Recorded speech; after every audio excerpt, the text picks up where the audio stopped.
Good blessed Saturday evening, June the 27th, 2026. The time being 6:49 p.m. I greet all human beings all around the world.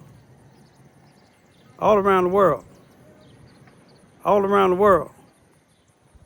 All around the world with the universal greetings of peace and the blessings of God be with you. It doesn't matter what your political, philosophical, personal, nor your religious beliefs may be. It doesn't matter whether you the richest to the poorest person on the face of this earth. It doesn't matter whether you the proclaimed toughest to the proclaimed weakest person on the face of this earth. It doesn't matter if you my family, friends, nor my proclaimed enemies. It doesn't matter whether you like me, anything that I say, produce, nor anything that I may do that may displease you. You have a First Amendment to the United States Constitution, a freedom of press, a freedom of speech, a freedom to protest, a freedom to gather, and a freedom to associate, as long as you do it all in a peaceful and non-violent manner. If you're on probation or parole, you probably want to check with your probation or your parole officer to make sure you ain't violating no parole or probation rules and regulations. If you are a felon, you want to check with your local law enforcement officials to make sure you're not violating any local laws. I'm here today in Charleston, Missouri, Mississippi County on the, I believe, the south side of the town, across the street from the Charleston, Missouri, Mississippi County 33rd Circuit Courthouse. I'm over here for a reason. Yesterday I had two assignments. One, to go to court, and two, to try to make it to a homegoing in Sykes, Missouri for the 44-year-old black man, Lloyd Gilmore, who died in the custody of the Sykes, Missouri, Scott County Police Department. I came in at about 11 to the court, and the judge informed me that my case would be last because it'd probably be kind of long. So we got started about maybe 12, a little bit after 12, because I was running really close to late getting to the funeral or the homegoing in Sykes, and I made it there about 1. But I was going to not only just to get me respect and protection from someone that attacked me before, but at the same time, to try to get this individual to see I don't want to be harmed and I don't want to harm them. But if you know we don't get along and you've been pled guilty to something concerning attacking me, why would you want to ride past my house? But that's not what I'm here for. That's what I went to court for yesterday. Now, if what this individual said his probation officer told him, it's sad, because if his probation officer told him what he claimed he told the judge that his probation officer told him, that can cause me or him to lose our life and possibly our freedom. Because he basically saying that she said he's not doing anything wrong riding past my house. But I'm going to leave that alone. That's why I went to court, to let a judge decide. You see what I'm saying? But after the judge made his decision, me and the guy was the only two in the courtroom. And I sat in there. I told the deputy escorted him out because it's on the second floor. He had to come down to the first. And I told the deputy I'll just sit here to give him enough time to leave. And the deputy went out, came back. He said he done left out the doors, and I'm going to show you the doors he said he left out of.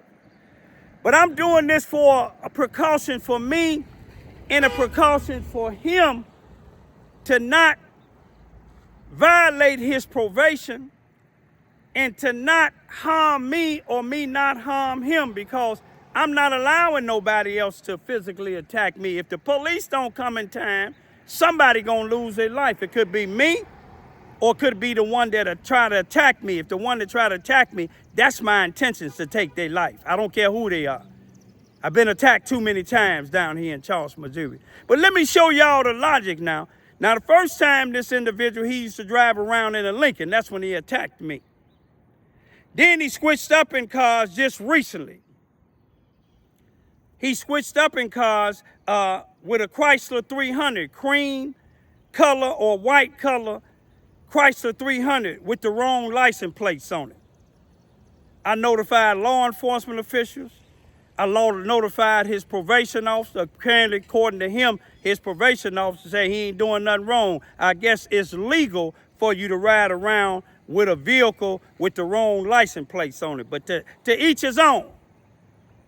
You see, the probation officer can tell him one thing, but God give me common sense how to protect myself, and then watch and pray. But as I left going out, I'm gonna show you something. Now, as I was leaving out of this 33rd Circuit Court, Mississippi County, Charleston, Missouri, 33rd Circuit Court here in Charleston, Missouri, I was up on the second floor. The Sheriff Deputy said he seen him go out of the building. Now, we was the last case. And then as I came downstairs, the security guard that be downstairs on the first floor where you go through the metal detectors, I told him, I asked him, did this one guy just leave out that had a little kid with him? I said, because I just went for a protection order against him. He said, yeah, he left out. And I said, did you see which way he went? And he told me he went to the left. The man would be facing me. So he would be going towards this way. And when I got outside, I looked, and it was just like this here. Now let me show you the reason that I'm making this here. You see, I didn't call the police. I didn't video him, because that's what he want me to do. Now, when I got out here, wasn't no cars out here. I was parked exactly where I'm at now. You got a handicap right here. You got a spot right here where you can't park for, for people with wheelchairs and stuff. But then this is handicap. It was a vehicle right here, and I was parked exactly right here. We right across the street from the the Dollar General in the Marion Eye Center. But I was parked right here. A vehicle was parked right there. I was parked right here. Another vehicle was there. As I came out, I looked around to the lot and seen, I said, he must be gone. Now, if you're telling the judge that I'm following you and videoing you, then I gave you ample enough time to leave. But as I came down and I looked at this, I always check my surroundings. I come up in a military home. Now, guess what was right here on this corner? It was a maroon, I believe to be a maroon Chevy Malibu. And if they got cameras out here, I'm hoping that they do. If they got cameras out here, and this is part of the courthouse, if they got cameras out here now, I done gave them about 5 minutes or 10 minutes to leave, so I can just go and go to the funeral. But I noticed a car headlights came on right in this spot here. Let's see what street this is. This is Court Street. Ain't that something named Court Street right in front of the courthouse? This is Court and Main Street, about the 200 blocks south of Main Street. Now, here it is, I seen these lights come on as I was entering my car. Now, my common sense told me he stayed here. It was him. He stayed here, parked right here, so he can see what I was driving, which I don't care about him seeing what I'm driving. You see what I'm saying? That's why I go to court. That's why I do everything legal. You see what I'm saying? Now, he was parked right here. I seen the lights come on, the headlights come on as I was putting the key in my vehicle. It was a FedEx truck coming from down here, coming up to this corner here. And as the FedEx truck came and I was about to enter my vehicle, I seen this car take off and turn down Court Street right here. But he slowed down and let his window down. So when he let his window down, I can see who was in there. And it was the same guy that I've been going to court for the last year. You see what I'm saying? Which, you know, he got probation. Now I got a protection order. You see what I'm saying? And I got the protection order for his safety and mine. I don't want to take his life, because if he try to attack me again, like he told the judge, I said I'm going to kill him. And that's what I will do if you try to attack me again and the police don't come. Anybody try to attack me again, I'm going to try to take their life. You know, I'm almost 70 years old. I'm not going to sit here and try to fight you. You see what I'm saying? When you in your 30s and you outweigh me by 100 and some pounds, and you 6'5" or 6, and I'm 5'6", I'm not going to sit here and try to battle you hand-to-hand combat. I will, like I did before. I will, but I won't this time. But what would he be sitting here waiting for when he just told the judge? See, when he let the window down, he thought I was going to videotape him, but I wasn't going to videotape him. But I'm making this to keep it documentation to say, you know, and how the confirmation that it was him in there. He ain't in the cream color thing. He switch up cars so he can ride around past my house. But how I gave it confirmation, the car's parked over there on Warehousen, where he had the Chrysler 300, where he had the blue Lincoln, where he been hanging out at in the Charleston Housing Authority. He said Stephanie from the Charleston Housing Authority told him he ain't doing nothing wrong. Okay, you can tell him he ain't doing nothing wrong. I ain't gonna even worry about it.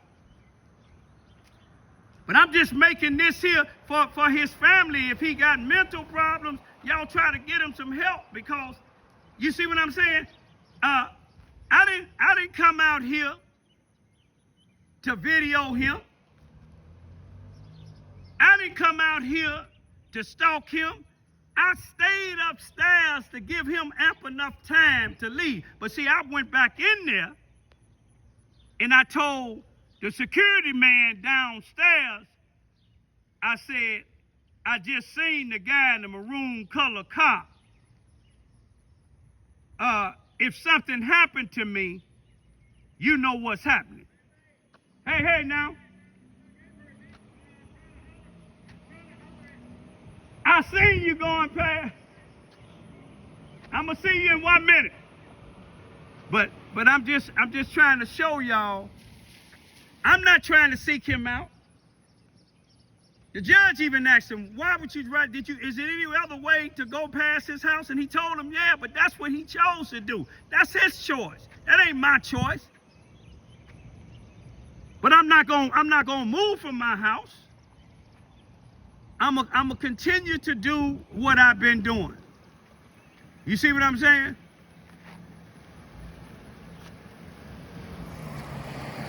Hey, how you doing, man? Don't mean to interrupt you. No. A couple come over and say, man, there's a black man over screaming on his phone. Oh, no, you know what I'm doing, bitch. Hey, I think that's what you call it. I just wanted to make sure old boy was served that protection order. No, that was a black couple, so I don't know who they were. No. I said I wanted to make sure, because I went to court yesterday. But let me. As I get ready to bring this this YouTube video to an end, first I want to let people know, when the police came around the corner, they wasn't just coming around the corner. That was the Charleston, Missouri police officer. He wasn't just coming around the corner just to be coming around the corner.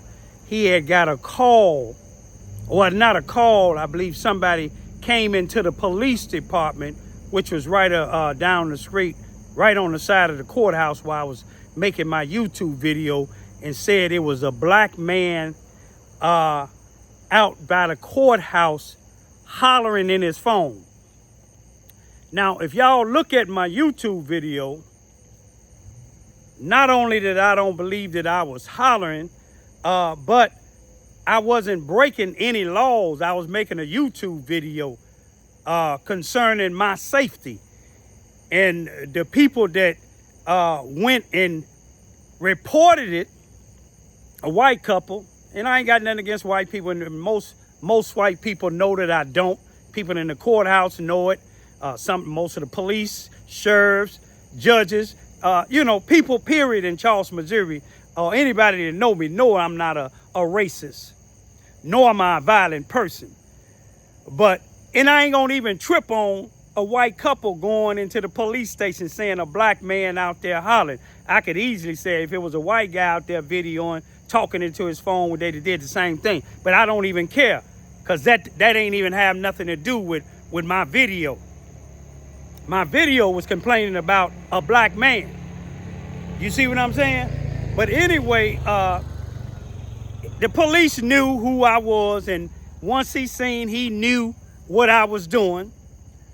But what I was gonna say is, to end this here, I made this YouTube video because I started not to make it, but I made it because when I got confirmation of that maroon car that this guy was in, when we left court, he had ample enough time to leave. If that's where we didn't want to leave, he could stay where he want to stay. But when you tell the judge, and you may have your parole officer or probation officer food, but you don't have the judge's food, you don't have the prosecuting attorney food, you may have those police, maybe one or two, or sheriff, deputies here in Charleston, Missouri, Mississippi County, you may have them on your side, and it's probably just one or two. But you have some that enforce the law. Some see the logic in what I'm talking about. I believe the judges see the logic in what I'm talking about. I'm not trying to, if your probation officer told you that I'm trying to send you to prison, I ain't trying to send you to prison.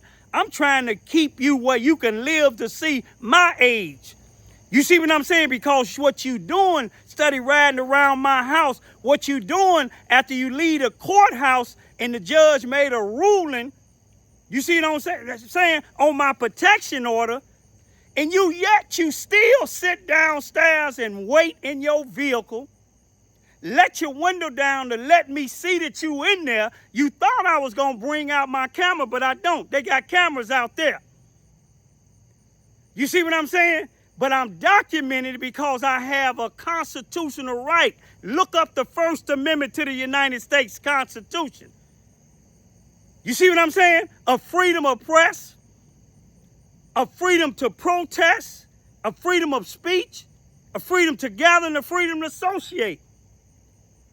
But I'm going to let you and your probation officer, if they said that, the housing authority, Stephanie, the executive director of the Charleston, Missouri Housing Authority, if she told you you didn't attack nobody in the housing authority, you all right, then you all right. You see what I'm saying? To them, you all right. But I know what the ruling said, and I know what the judge told you yesterday. You see what I'm saying? According to research, you were served because you were served right at the house, right around the corner from me and Warhousing, a place that you didn't supposed to be. The judge told you, 400 feet. But we know you don't go by the law. You see what I'm saying? Anytime you riding around in a Chrysler 300, a vehicle with license plates that's registered to somebody else in a 1999 Ford Crown Victoria, and your probation officer don't see nothing wrong with that, ain't no problem. If your probation officer see that you was out on bond, you pled guilty to assaulting a special victim, but you riding right past the house, if the probation officer don't see nothing wrong with that, let her keep telling you that. But I hope she sees something wrong when you stop by my house, or if you stop by my house or approach me on the streets and want us going to cemetery, my daughters know who to put a lawsuit against. The same with the housing authority. But I don't really let that bother me because God is my guide. I know you have crooked people in every places. And anybody that deal with what's truth, they'll see what I'm saying is true. If this was a probation officer, if that's what the probation officer told him, if that was Stephanie, if that was their grandmother or somebody in their family that you assaulted, I wonder would they say the same thing. Peace be still.